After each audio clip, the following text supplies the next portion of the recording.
미디어 협동조합 국민TV 개국기념 특강 신춘 2014 대한민국을 말하다.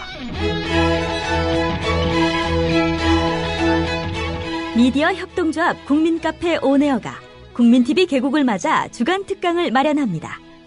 대한민국의 언론, 법조, 경제, 안보, 사회 각 분야의 전문가들이 나서 2014년 대한민국의 현실과 미래를 짚어냅니다. 3월 24일 월요일 서화숙 한국일보 선임기자, 3월 25일 화요일 이정열 전 창원지법 부장판사, 3월 26일 수요일 선대인 경제연구소장, 3월 27일 목요일 김종대 디펜스 21 플러스 편집장, 3월 28일 금요일 홍세화 말과 활 발행인이 시대의 화두를 제시합니다. 3월 24일부터 28일까지 서울 마포구 월드컵로 37 국민카페 온에어의 조합원과 애청자 여러분의 많은 참관을 기대합니다.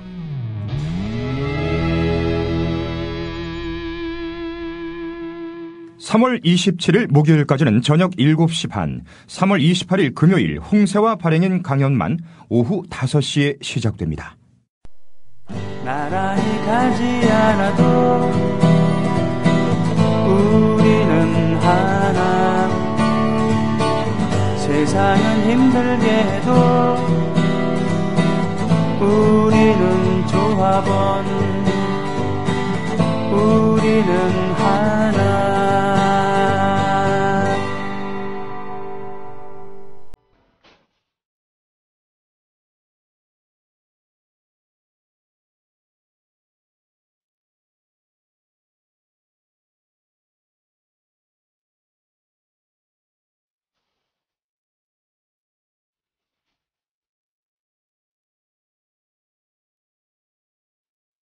최동호의 스포츠당.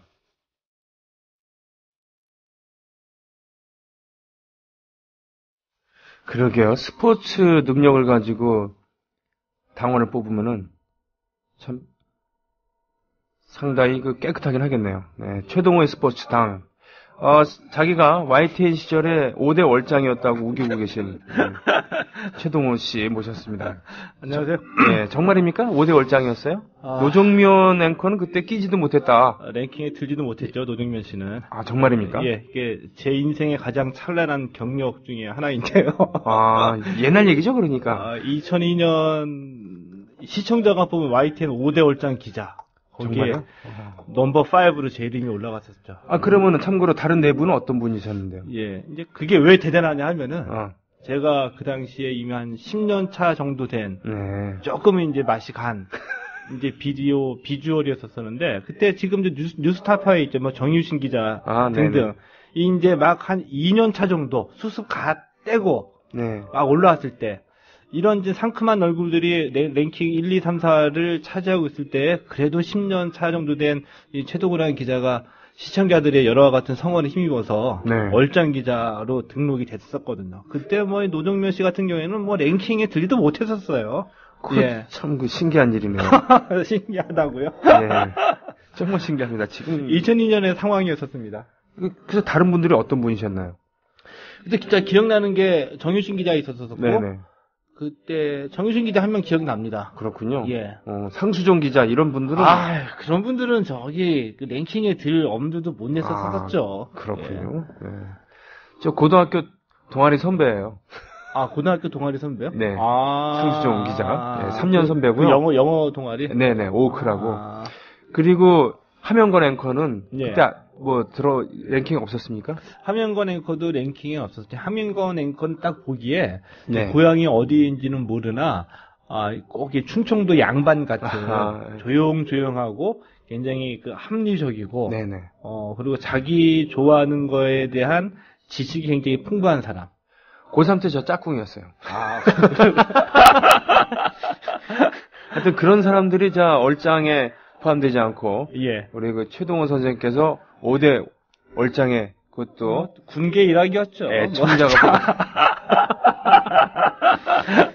참 이 스포츠에만 조예기 있는 줄 알았더니 개그감도 예능감도 이렇게 쩝니다. 쩔어. 아닙니다. 하여튼 가장 찬란한 경력입니다. 제가 월장 기자 출신이었다는 거. 기자하면 남달구 기자가 이렇게 올려주신 분이 계시네. 아, 남달구 기자요? 네. 저기 그 말씀하시는 거죠? 저기 눈 올 때 눈 뒤집어 쓰고. 아니죠. 그분이 다른 기자죠. 박대웅 기자인가 이런 분이고. 예. 남달구 기자는 다른 분 아닌가? 모르겠어요. 아무튼. 예. 아주 귀요미 김영민님께서 올려주신 글인데. 예. 오늘은 김기수 선생 얘기를 계속 하기로 하셨었죠? 네, 지난번에 끝맺음을 못했었죠. 네, 못했었죠. 김기수 선생의 후반부 얘기하고, 네. 그 다음에 우리가 60년대에 이 아시안 게임, 네네. 70년 아시안 게임을 서울에서 개최하기로 했다가 반납을 하게 됐거든요. 아, 그 얘기. 이 사건에 한번 말씀을 드리려고 합니다. 지난주에 그 김기수 선생에 대해서 얘기한 것은 상당히 뚝심이 많으셨던. 그래서 그 밀어붙이기식으로 결혼에도 성공을 하시고 또 권투도 그렇게 하면서 마진키라고 하는 선수 얘기 있었고 또 세계 챔피언 지냈던 누구였죠? 하여튼 이 세 분 벤베누티. 예, 벤베누티. 이 세 명이 의도치 않은 삼각관계 이런 얘기도 하고 그랬습니다만 지난 시간에 아마 이 동양 챔피언까지 갔던 네네. 얘기를 했거든요. 그렇죠. 그러니까 김기수 선생이 아마추어에서 이제 프로로 전향하고 난 뒤에 한국 챔피언에 오르고 난 뒤에 일본으로 진출하게 되죠. 네네. 그래서 일본에서 이 세 명의 영웅이 만났습니다. 한 지붕 안에서 운동을 같이 했었었죠. 네. 이 김기수, 김일, 역도산. 네. 예. 그래서 이 역도산의 도움으로 일본 챔피언을 꺾고서 이 동양 챔피언을 도전하려고 했었었는데 동양 챔피언이었던 이 후미오라는 일본 선수가 피하죠. 온갖 핑계를 대면서. 그러는 사이에 역도산 선생이 그 야쿠자의 칼에 맞아서 죽게 되면서 경기를 잡을 수가 없으니까 돈을 못 벌잖아요. 그래서 눈물을 머금고 다시 한국으로 돌아왔다. 그래서 한국에서 또 한국 복싱계의 그 인사들이 이 동양 챔피언을 추진을 해가지고 결국에는 이 후미오를 꺾고 동양 챔피언에 올랐다. 까지가 이제 지난 시간 얘기했었는데. 그렇죠. 동양 챔피언에 올랐는데도 바뀌는 게 없었습니다. 경제적인 상황이. 예, 여전히 먹고 살기 힘들었던 거죠. 그래서 지난 시간에 또 말씀드리기를 그 돈이 없어서 이 날달걀을 하나밖에 못 샀다. 두 개도 못 사고. 근데 밥상 위에 오른 이 날달걀 하나를 먹겠다고 아들이 그렇게 울부짖어도 이걸 내가 먹고 링에 올라가서 이겨야지 너를 먹여 살릴 수 있다라고 이런 심정으로 피눈물 나는 심정으로 아들은 안 주고 본인이 먹었다. 이런 일화도 있다는 얘기를 했었잖아요. 근데 이 소문이 점점 퍼집니다. 야, 이 김기수라는 이 뛰어난 이 복서가 있는데 좀만 지원을 해주면은 세계 챔피언에도 한번 도전해볼 것 같은데 너무 가난하고 운동할 수 있는 체육관도 없어서 힘들게 있다더라. 이런 소문이 점점 퍼지는데 누군가의 귀에 들어가게 되죠. 대통령인가요? 예, 박정희 대통령의 귀에 들어가게 됩니다. 왜냐하면 박정희 대통령도 스포츠 광이었었습니다. 주로 이제 군인 출신답게 이 검도, 유도, 또 이 권투 같은 것도 굉장히 좋아했었고요. 승마도 좋아했었다고 들었습니다. 예. 그래서 어느 날 이 고민하다가 박정희 대통령이 자신의 그 일본 육사 후배죠. 오늘날의 포항제철을 일궈낸. 박태준 회장을 부릅니다. 불러가지고 박태준 회장이 그 쇳물은 멈추지 않는다라는 그 회고록을 쓴 적이 있거든요. 그렇습니까? 예, 거기에 나온 내용을 보니까는 어느 날 불러서 청와대에 들어갔더니 느닷없이 뜬금없이 임자 우리나라에 동양 챔피언 있다는 거 알고 있나? 임자 이렇게 했겠죠. 예, 물어보더라고 합니다. 근데 모른다고 그랬죠. 당연히 박태준 회장은 뭐 관심이 없었으니까. 근데 이 복싱에 동양 챔피언이 있는데 아주 물건이다. 키워볼 만한데 자네가 임자가 한번 키워봐라고 제안을 한 거죠. 근데 박태준 회장이 그 좀 대단한 인물이잖아요. 사업적으로 오늘날의 포항지철을 일궈냈는데. 그렇습니다. 보수주의자로서 본받을 만한 분이라고 저는 생각을 하죠. 비교적 자기 관리하고 집안 관리도 다른 보수주의자들에 비해서는 좀 깨끗하게 한 편이었었고요. 그렇죠. 그래서 한겨레 신문 창간할 때 예. 그 돈을 보냈던 그런 것도 있고. 아, 그랬습니까? 또 태백산맥의 저자 조종래 선생을 남몰래 후원하기도 하고 그랬었습니다. 이제 그런 박태준이 원칙과 원리주의자이기도 한데 네네. 받아들일 리가 없잖아요. 그렇죠. 예. 그래서 저는 뭐 지금 이 포항제철 맡아가지고 이거 하나 제대로 하기도 힘듭니다. 네. 그래서 이 동양 챔피언 키우는 거에 세계 챔피언 키우는 거에 관심이 없습니다라고 거절했는데 네. 거절했는데 박정희 대통령이 한 얘기가 임자 이 세계 챔피언 만드는 것도 국가 사업이야. 우리 국민에게 자신감을 불어넣는 일이야. 이 국가 사업이라는 말 한마디에 박태준 회장이 또 꾸벅 한 거였었죠. 예, 그랬군요. 예. 그러니까 나름대로의 어떤 뭐라고 할까요? 이게 보는 각도는 다르지만, 네. 나라를 한번 만들어 보겠다. 네네. 이런 것들은 그 젊은 층에 좀 있었다고는 봐도 되겠죠. 그렇군요. 예, 박태준 회장과 관계돼가지고 그분의 그 회고록에 의해서 제가 딱 하나 기억나는 게 있는데, 네. 그 당시 이름은 포항제철은 아니었었겠죠? 제철 회사가 이 국가 산업을 일으키기 위해서는 이 산업의 쌀이라고 하는 철이 필요하니까 네. 누군가는 해야지 되고 적임자로 이제 이 박정희 대통령이 이 박태준 회장에게 맡겼는데 박태준 회장이 포항제철 사장직을 맡게 되면서 딱 한 가지 조건을 걸었다고 합니다. 박정희 대통령한테. 네. 각하, 이제 그 당시 말이죠. 각하. 다른 모든 거는 다, 들어줄 수는 있으나, 이거 한 가지만은 제가 각하의 명령을 들을 수가 없습니다. 네. 이 포항제철을 맡게 되면은, 그것이 무엇이냐. 인사청탁은 제가 절대로 들어줄 수 없습니다. 아, 네. 제가 인사청탁을 제가 거부하더라도 노여하시면 제가 그만둘 수밖에 없고, 네. 인사청탁만큼 저에게 하시지 않으면 제가 할 수 있습니다. 이 얘기를 했다고 합니다. 네네네. 그랬군요. 이게 우리 사회, 저도 직장생활 조금 했습니다만은 가장 중요한 부분, 핵심적인 부분을 하나 딱 걸고 들어갔다고 저는 보거든요. 네. 예. 그게 좀 기억에 남고. 그래서 이 박태준 회장이 청와대에 들어갔다 나온 다음에 김기수라는 사람을 찾은 겁니다. 찾아가지고 물어봤다고 합니다. 여러 가지 말 중에 어디 출신이냐를 처음 물어봤는데 김기수가 지난 시간에 얘기했던 대로 북청 출신이잖아요. 그렇죠. 북청이면서 이제 일사후퇴 때 내려왔습니다. 네. 그래서 일사후퇴 때 내려왔다라고 얘기하니까 박태준 회장의 마음이 움직였죠. 왜냐하면 박태준 회장도 한국전쟁 때 현역 군인으로 참여를 했었거든요. 그랬었어요. 맞아요. 예. 근데 네. 일사후퇴 때 이 양반이 일사후퇴 그 이전에 북진할 때에 네. 북진하다가 그 맹장에 걸려가지고 수술을 했었대요. 아, 그렇군요. 수술하고 그 와중에 일사후퇴 때 갖은 고생을 하면서 내려온 거죠. 네. 그래서 이제 일사후퇴 때 월남하는 그 피난민들의 참혹한 그거를 같이 겪었던 겁니다. 아, 그렇군요. 예. 그래서 도와주기로 이제 결정을 했고, 어느 정도로 도와줬냐면은, 그 당시에 체육관이 없었어요. 운동할 체육관. 그래서 이 박태준 회장이 체육관 하나 지어줬습니다. 아, 동양 챔피언인데 운동할 체육관이 없었던 거예요? 예. 네. 그 체육관을 그 신설동에다가 네. 지어줘서 김기수가 마음 놓고 운동할 수 있도록 했던 거였었죠. 아, 네네네. 근데 김기수가 체육관을 완공하고 난 다음에 이제 일종의 그 개원식 같은 걸 해야지 되잖아요. 그렇죠. 그래서 그 후원자가 이제 박태준 회장이었기 때문에 이 체육관의 이름을 뭘로 지을까? 이름을 지어주십시오라고 이제 간청을 했다고 합니다. 네. 그때 이제 박태준 회장이 이 주먹으로 네. 세계 제일이 되어라. 네. 라는 뜻으로 주먹권자에다가 하나 일자. 권일. 권일 체육관이라고 이름을 지었다고 합니다. 네. 그러면서 이제 미국인 코치, 보비 리처드라고 하는 미국인 코치까지 붙여줬죠. 아, 예.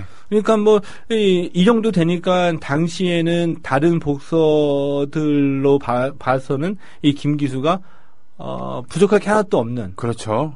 굉장히 이제 부러운 환경을 가지고 운동을 하게 된 겁니다. 네. 그러면서 이제 목표대로 이 벤베누티라는 세계 챔피언과의 타이틀 매치를 추진하게 되는 거죠. 네. 근데 이 벤베누티가 지난 시간에 말씀드렸을 때의 그 로마 올림픽에서 네. 이 김기수가 88번 88전에서 87승 1패였었는데 그 1패가 로마 올림픽에서 이 벤베누티한테 당한 1패였다고 말씀드렸었잖아요. 네네네. 네. 근데 벤베누티가 로마 올림픽에서 우승을 하고 프로로 전향해서도 굉장히 잘 나갔습니다. 뛰어난 복수였었거든요. 네.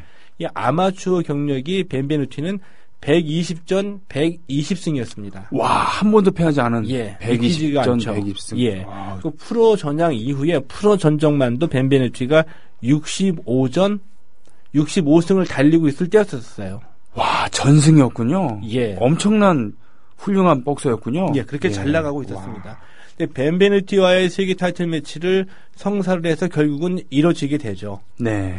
그래서 경기를 하겠다고 계획을 추진하고 성사가 됐는데 한 가지 또 고민이 생긴 겁니다. 근데 그 당시 최고 복서 중에 한 명이었기 때문에 이 벤베누티가 이 대전료를 55,000달러를 요구를 했었거든요. 네, 엄청난. 55,000달러면 지금 돈으로 한 6천만 원 정도 되는데, 네네. 지금 가치로만 보더라도 이게 지금 이 복싱 대전료로 적은 돈이 아닙니다. 아, 지금도요? 예, 예. 왜냐하면 지금은 이제 뭐 80년대, 90년대까지는 그때 어느 정도 인기가 있었지만, 네. 지금 완전히 복싱이 그 사양 산업에 들어가가지고, 네네. 돈 벌기가 힘들거든요. 그렇죠. 네. 근데 그 당시에 이미 60년대에 이 55,000달러의 대전료는 굉장히 비싼 대전료였기 때문에 벤베누티의 그 인기를 짐작할 수 있는 건데. 그렇군요. 왜냐하면 그때 우리나라 국민소득이 1,000달러는커녕 100달러도 안 됐었어요. 예, 70달러, 80달러. 아, 60년대 중반 넘어서부터 이제 100달러 조금 넘어가기 시작했었는데. 그럼 엄청난 돈이었네요, 정말. 예. 1년에, 와. 이걸 어떻게 구해요, 네. 김기수가. 그러게요. 예. 고민을 하고 있었던 거죠. 네. 그래서 이제 이 벤베누티 쪽에서 이 대전료를 선불로 달라. 그리고 만약에 언제까지 이 약속이 이루어지지 않으면은 경기할 수 없다. 네. 압박을 해오게 되는 거죠. 네. 그러니까 속이 이제 까맣게 타들어가는 겁니다. 김기수는 말도 못하고 김기수 선생은 이 말도 못하고 박태준 회장이 도와줘가지고 운동을 열심히 했고 체육관까지 지어줬는데 경기를 해서 이겨서 세계 챔피언이 돼야지 보답을 하는 거잖아요. 네. 근데 끙끙 앓고 있는데 이 소식이 또 누군가의 귀에 들어가죠. 대통령이. 예. 또 부릅니다. 그래서. 네. 그래서 물어봤다고 합니다. 박근혜 대통령이 자신이 있나? 이길 자신이 있냐? 그러니까 김기수 선생의 그 대답이 죽을 힘을 다해서 젖먹던 힘까지 다내서 싸우겠습니다. 이 얘기 하나 듣고 도와주겠다 확답은 하지 않은 채 고개만 끄덕이고 그냥 돌아왔는데 네. 며칠 뒤에 연락이 왔다는 거죠. 그래서 정부가 돈을 대신 대줬습니다. 야. 조건이 하나 있었습니다. 이거 55,000달러는 이 대전료로 이 벤베누티한테만 돌아가는 돈이고요. 김기수 선생도 도전자지만 돈을 받아야지 되잖아요. 그렇죠. 그렇죠? 그러니까 이기면 500만 원. 네. 지면은 무일푼. 지면은 한 푼도 받지 않는다라는 조건을 해가지고 이 정부에서 지급을 해서 게임이 성사가 된 거였었죠. 500만 원이면 꽤 많은 돈이었습니다. 예, 그냥 꽤 많은 돈이었습니다. 집 한 채가 100만 원이 채 안 됐을 때였으니까. 예. 네. 그래서 드디어 1966년 네. 또 운명의 날짜입니다. 이 6월 25일. 와, 1966년 6월 25일이요? 예.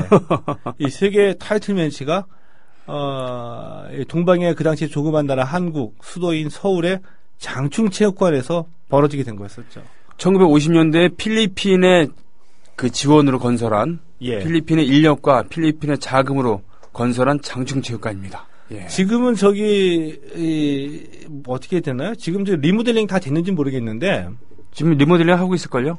예, 그 리모델링 들어가기 전에 이제 완전히 장충체육관도 역사의 뒤안길로 사라져가지고 뭐 폭탄 세일 같은 거 하고 네. 뭐 그랬던 체육관이었지만 네. 적어도 80년대 후반까지는 이 우리나라 모든 그 실내 종목의 최고의 무대였었죠. 그렇죠. 세계 타이틀전은 당연히 예. 둘 중에 하나였죠. 장충체육관 아니면 구덕체육관.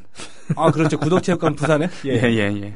근데 그런 이제 추억의 장소이기도 한데, 드디어 1966년 6월 25일에 이제 세계 타이틀 매치가 벌어지게 된 거죠. 역사적인 날짜네요. 네. 그날 비가 막 후수둑 내렸다고 합니다. 아, 많이 내렸군요. 예. 네. 그래서 이 7,000여 명의 관중이 장충체육관에 꽉 들어찼습니다. 네. 근데 지금 들으시는 분들은 뭐 제 나이 또래 되시는 분들은 기억을 되살려야지 되고 저보다 이 연배가 아래이신 분들은 잘 이해를 하셔야 되는데 지금 볼 게 너무나 많잖아요. 네. 메이저리그도 보고 뭐 류현진도 보고 하는데 이 당시에는 그렇게 볼 게 없었습니다. 네. 이 세계 챔피언도 우리나라 그 당시 입장에서 보게 되면은 뭐 먼 나라 얘기했었었고 네. 그 뭐 야구도 없고 축구도 없고 프로도 없는 시절에 세계 타이틀 매치가 열린다고 한다면 그야말로 온 국민이 들떠가지고 그거 하나만 바라보게 되는 거죠. 게다가 해외 원정이 아니고 고국에 계신 동포 여러분 이게 아니란 말이죠. 예, 예. 네. 시청 여러분 안녕하십니까? 여기는 장축지역 이렇게 되는 거잖아요. 그렇죠. 네. 예. 근데 그 자리에 또 이 경기를 후원한 VIP 박정희 대통령이 직접 경기를 보러 온 겁니다. 네. 야, 근데 박정희 대통령이 굉장히 골초였었거든요. 그렇죠. 예, 골초였었는데 그 경기를 지켜보는 내내 그 15회까지 갔었었는데 네. 그 옛날에 그 제떨이 유리로 된 거 큰 거 있잖아요. 네네네. 그걸 2번 비웠다 그래요. 엄청나죠. 한 번도 아니고 수북히 쌓인 거를 2번 비웠다고 그러는데 이 경기 시작하기 전까지의 일반적인 예상은 벤베누티의 우세였었습니다. 그렇겠죠. 65전 65승을 했다니까. 그렇죠? 예. 거기다 키도 김기수 선생보다 8cm가 컸습니다. 리치가 길었군요. 예. 그렇죠. 키가 크면 8cm가 크면 팔이 또 얼마나 길겠어요. 그렇죠. 네. 그래서 거기다가 그렇게 큰 몸집에 우리로 보기에 중량급이었는데도 스피드가 굉장히 빠른 선수였었거든요. 네. 그래서 이 김기수 선생은 작전을 스피드가 빠르기 때문에 히트 앤 클런치 한 번 때리고 한 번 붙잡고 네. 한 번 때리고 한 번 붙잡고 빠른 몸놀림을 발휘하지 못하도록 네. 이런 작전을 나갔었던 거죠. 그렇군요. 그래서 굉장히 난타전이었다고 합니다. 네. 15회까지 갔었었죠. 경기는 결국 판정승으로 승패가 갈리게 되는 순간이었습니다. 심판은 3명이었습니다. 한 명은 한국 사람, 네. 한 명은 이탈리아인, 네. 한 명은 주일 미군.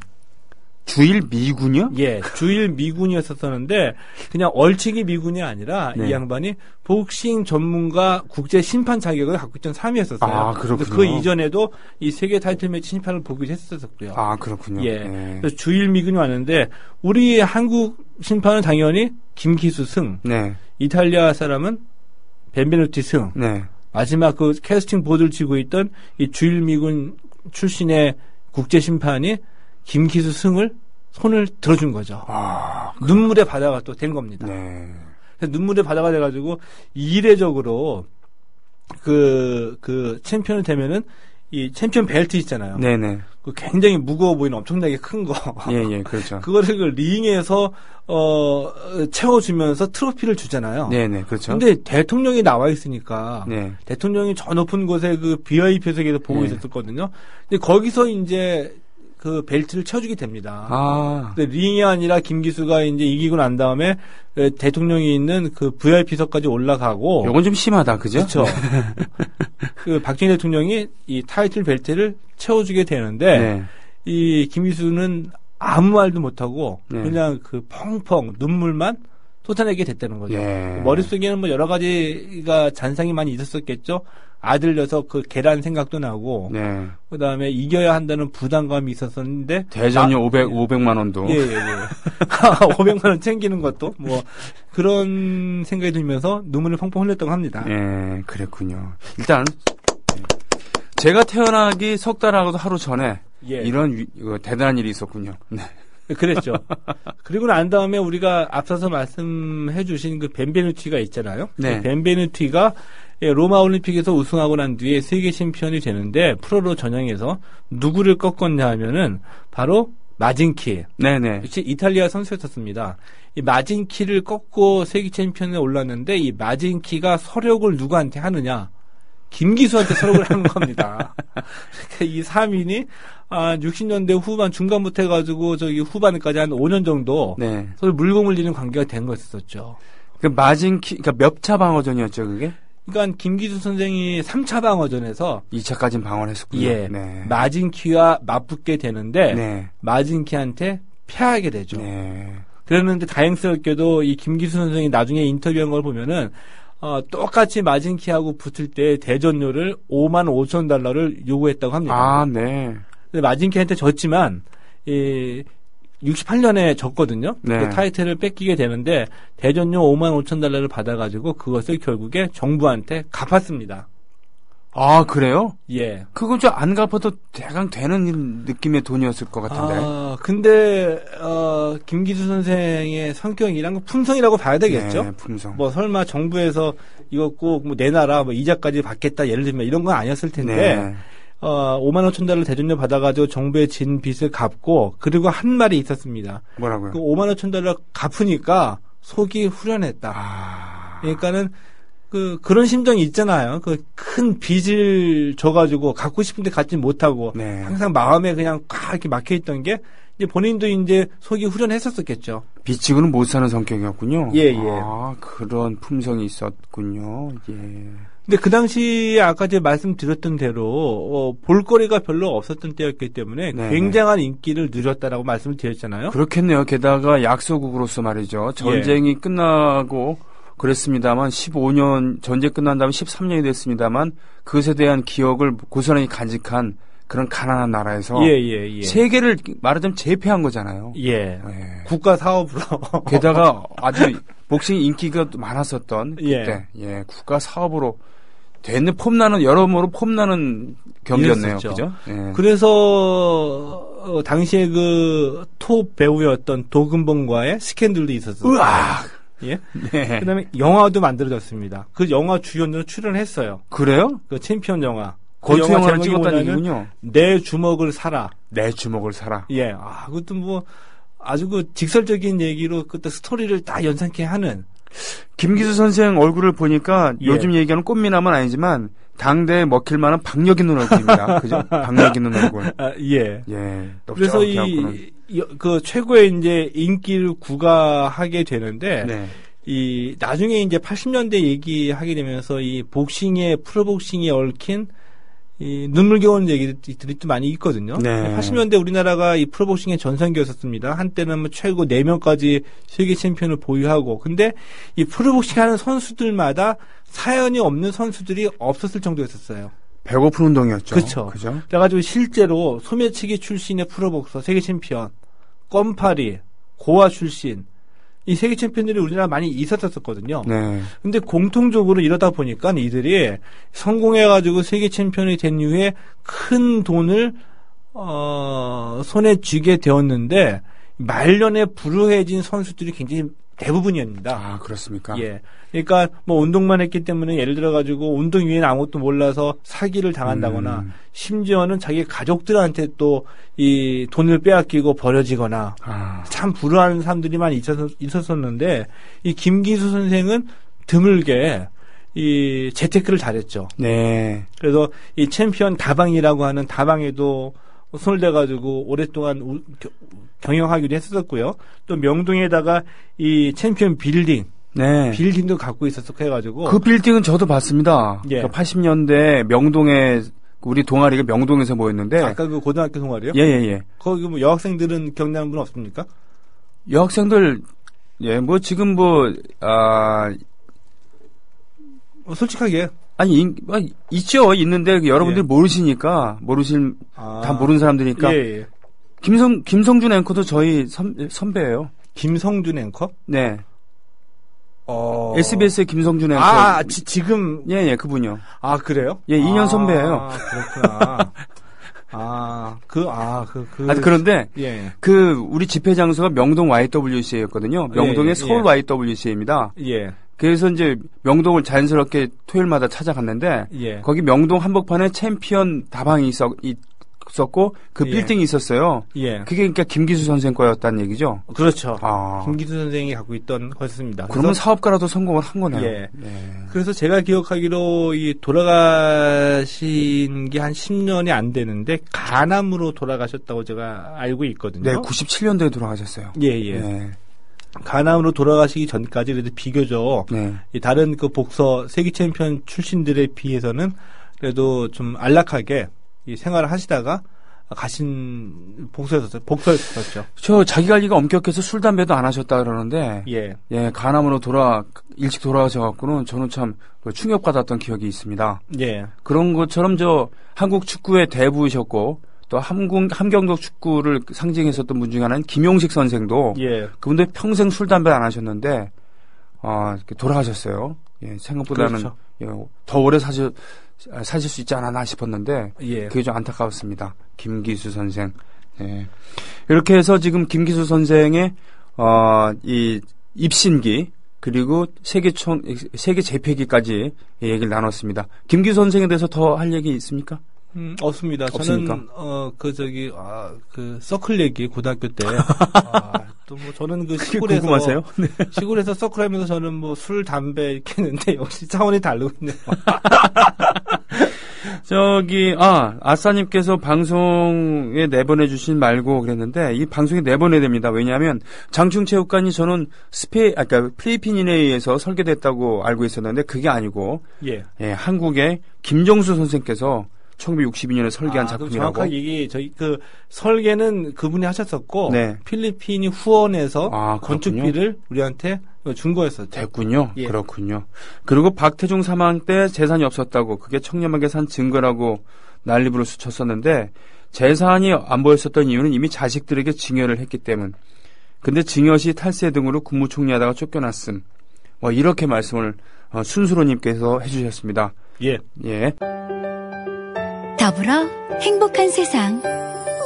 너와 나의 꿈이 눈앞에. 국민 TV.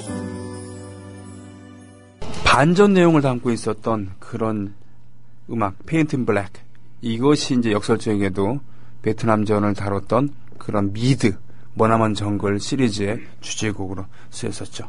자, 이렇게 해서 김기수 선생 편을 넘어갔고요.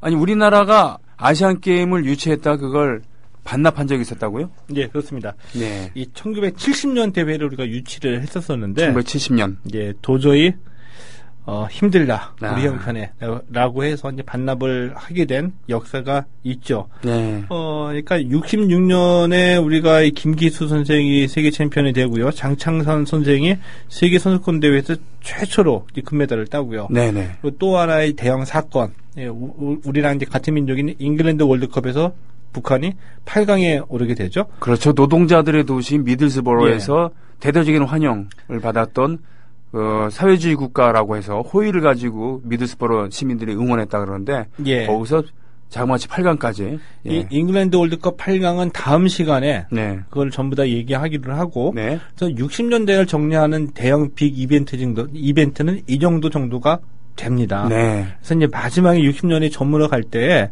우리가 70년 아시안 게임을 유치를 했으나 반납을 하게 되는, 네. 이런 또 이게 슬픈 역사라고 그냥 하죠. 이런 역사가 있었던 거를 한번 말씀을 드리려고 하는데, 그러게요. 네. 이 아시안 게임은 잘 아시다시피 4년마다 한 번씩 열리는 대회잖아요. 네. 그리고 이 아시아 올림픽 평의회가 이 국제올림픽위원회 IOC의 이제 감독 하에 주관하는 대회인데, 네. 그러니까 51년도에 처음 대회가 이게 만들어집니다. 네. 이게 왜 만들어지냐 하면은 2차 세계대전이 끝남과 동시에 아시아 각국에서 독립국가들이 많이 나왔죠. 속속들이 생기게 되죠. 네네. 우리도 그 중에 한 나라였었고요. 그렇고요. 예. 네. 그 2차 세계대전 종료와 동시에 아시아에서 이제 새로운 기운이 이제 막 감돌기 시작한 겁니다. 예. 그러면서 48년 런던 올림픽이 열리게 되죠. 이 48년 런던 올림픽에 우리도 참가하고 아시아의 신생 독립 국가들이 참여를 하게 됐는데, 네. 이들을 묶어가지고 이 자리에서 인도가 아시아의 이 새로운 독립 국가들이 모여서 발전을 위한 서로의 교류와 평화를 다지기 위한 체육대회를 한번 열어보자. 네. 라고 제안을 하게 된 거죠.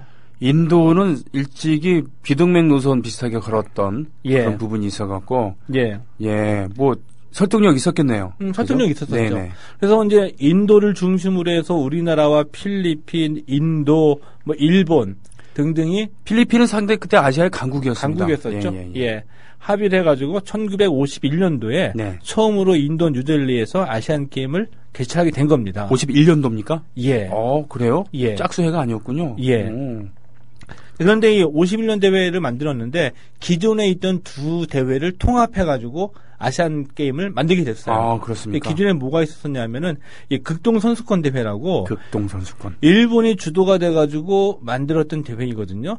일본이 파이스트니까 동남아시아 쪽은 많이 서남아시아나 이쪽은 안 했겠네요, 그죠? 정치적인 목적이 있어가지고 극동이었지만 중국과 동남아시아 국가들을 주로 참가했던 대회였습니다. 아, 그렇군요. 네. 왜냐하면 그 의도적으로 동남아시아 국가들과의 친분을 다지기 위해서 일본이 만들었던 대회였기 때문에 예, 그래서 이름은 이제 극동 선수권 대회라고 붙였고요. 그리고 서아시아 대회가 또 있었습니다. 네. 서아시아 대회와 이 극동 선수권 대회를 합쳐서 통합하는 식으로 아시안 게임을 만들게 된 거였었죠. 아, 그렇기 때문에 정말 아시아가 되는군요. 그죠? 예. 그래서 1회 대회가 인도 뉴델리에서 열렸고요. 2회 대회가 이제 필리핀 마닐라, 또 3회가 일본 도쿄, 4회가 인도네시아 자카르타 등등에서 이제 열리게 된 거였었거든요. 당시에 그 쟁쟁한 그런 도시들이군요. 그죠? 예. 네. 근데 역시 1회부터 8회 대회까지는 1위를 일본이 휩쓸었습니다. 그렇겠네요. 그럴 수밖에 없었겠죠. 뭐 경제력에 상응하는 게 예. 또 그 스포츠 경기력일 수도 있는 거니까. 그죠? 예. 네. 51년 첫 번째 대회는 우리가 참가를 하지 못했죠. 이 전쟁 기간이었기 때문에. 네. 54년 2회 대회 때부터 참가를 했는데 그 전쟁 직후에 참화를 딛고 우리가 출전을 해서 참가를 했는데도 놀라운 성적을 거두게 됩니다. 네. 계속 3위권을 유지하게 되는 거죠. 네. 그래서 66년부터는 일본에 이어서 우리가 2위 자리를 굳히게 되는데 네. 74년 테헤란 대회 때부터 무시하지 못할 강적이 등장하게 됩니다. 중국이 참가를 안 하다가 74년 대회부터 참가를 하고 82년 대회에서부터 종합 우승을 차지하기 시작하더니 오늘날까지 1위 자리를 뺏기지 않고 있는 거죠. 그렇죠. 그것도 압도적인 차이로. 예. 네. 뭐 어쩔 수 있겠습니까? 뭐 어쩔 수 없고 시대의 변화와 함께 지금은 굳혀진 것이 1위 중국, 2위 한국, 네. 일본이 3위로까지 내려앉게 됐죠. 그래서 이 5회 대회까지 이제 치러오고 있는데 5회 대회를 마치고 난 다음에 이 아시아 올림픽 평의회 회원 국가들 사이에서 자, 이제는 좀 한국이 개최할 때가 되지 않았냐. 네. 6회 대회, 1970년 대회는 서울에서 한번 열어보자. 자연스럽게 이렇게 분위기가 몰아친 거죠. 그렇군요. 우리가 하겠다고 나선 게 아니고. 예. 네. 대한체육회를 비롯해서 체육회 관계자들이 덥석 물었습니다. 아, 이거. 네. 예. 할 수 있다고 생각했군요. 예. 근데 왜 할 수 있겠냐고 생각을 했냐면은 그 당시에 그 아시안 게임 개최 비용이 한 60억 원 정도 가 됐었다고 하거든요. 네. 그래서 이 70년 이 직전 대회가 태국 방콕에서 열린 대회인데 이 방콕 대회 예산의 7분의 1 수준. 네. 그러니까 한 7억 5천만 정도로 해가지고 굉장히 알뜰살뜰하게 예산을 타이트하게 잡아서 한번 치러보자. 네. 이렇게 돼가지고 그 유치를 하게 된 거였었죠. 네.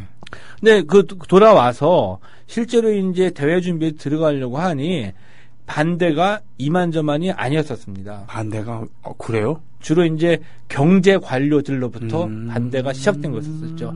근데 이것은 이후에 88 올림픽 때 유치와도 비슷한 사정이었었어요. 나중에 말씀드리겠지만 이 88 올림픽은 전두환 대통령이 아이디어에서 나와가지고 유치한 것이 아니라 박정희 시절에 이미 올림픽 개최 계획이 있었습니다. 아, 예. 이제 그걸 이제 그대로 받아가지고 전두환이 이제 실행을 한 거였었는데 이 전두환 때에도 경제 관료들의 무수한 반대를 무릅쓰고 밀어붙인 거였었거든요. 네. 그러니까 그 당시 이제 우리의 그 사회생활의 시점이 이제 경제 개발을 하겠다고 해가지고 제1차 경제 개발 5개년 계획을 성공적으로 마무리 짓고 제2차 경제 개발 5개년 계획에 막 들어갈 때였었거든요. 네. 그러니까 투자를 막 해야지 되는데 돈이 없었잖아요.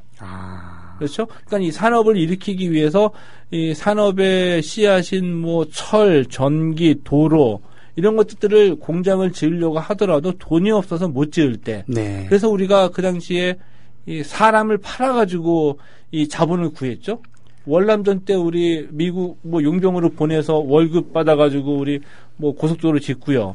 서독에다가 광부 차관을 빌리려고 하는데 신용이 없어서 차관을 못 받으니까 서독에다가 광부와 간호사를 보내서 그들이 받는 월급을 담보로 해가지고 차관을 빌리던 그래서 그 돈 가지고 뭐 도로도 짓고 전기도 만들고 이런 시절이었거든요. 그러니까 경제 관료들 입장에서 보게 되면 당연히 아니 먹고 살기 힘든데 체육대회 하는데 쓸 돈이 어딨냐라고 반대할 수밖에 없었던 시점이었었죠. 그래서 그 당시에 집권 여당이었던 이제 그 공화당 또 반대하고 당론으로 결정을 하고요. 정부에서도 반대를 하기 때문에 드디어 이제 박정희 대통령이 그 생산적이지 못한 투자는 유보한다라고 해서 반납을 결정하게 되죠. 사실은 본인의 뜻과는 상당히 배치될 수도 있었겠네요, 그죠? 사실 운동을 좋아하는 독재자 같은 경우는 이런 세계적인 체육대회를 개최하는 거 이거 상당히 매력적인 카드였을 텐데 말이죠. 근데 거기서 또 다른 고민이 된 겁니다. 시작이 된 겁니다. 국제사회에서 우리가 70년 아시안게임 개최하겠다. 라고 딱 하고 왔다가 어느 날 갑자기 우리 돈 없어서 못한다. 라고 얘기할 수가 있겠습니까? 그러니까요. 이건 이것도 이제 아주 그 모양 나게 반납을 할 수 있는 이런 걸 찾아야 되는데 거기서 또 고민이 시작이 된 거였었죠. 근데 다행스럽게도 북한이 한번 도와줬다라고 하는 말은 좀 재미스럽게 표현해서 북한이 한번 도와줬죠. 어떻게요? 68년도에 1.2 사태가 발생한 겁니다. 우리가 잘 알고 있는 김신조의 1.2 그 특공조가 청와대를 습격하겠다고 휴전선을 넘어와가지고 저기 그 청와대 근처에서 다 붙잡힌 거 아닙니까?